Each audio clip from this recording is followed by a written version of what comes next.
আসসালামু আলাইকুম। সবাই কেমন আছেন? আশা করি আল্লাহর রহমতে সবাই ভালো আছেন। তো যারা আমার ভিডিওটি ইউটিউব থেকে দেখছেন তারা আমার চ্যানেলটি সাবস্ক্রাইব করে রাখবেন, আর যারা ফেসবুক থেকে ভিডিওটি দেখবেন তারা ফলো দিয়ে রাখবেন। ভিডিওটি ভালো লাগলে শেয়ার করবেন, লাইক দিবেন।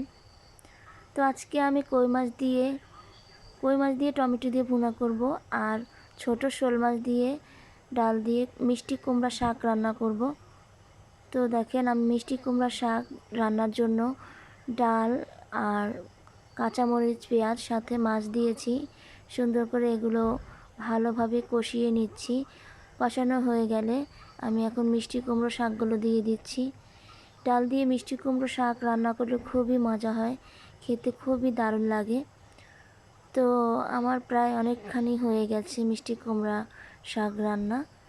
তো আমি এখন নেড়ে দিচ্ছি।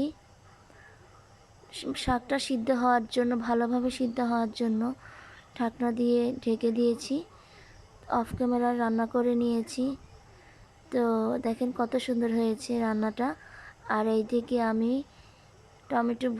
টমেটোগুলো সুন্দর করে লাল লাল করে আগে ভুনা করে নিয়েছি।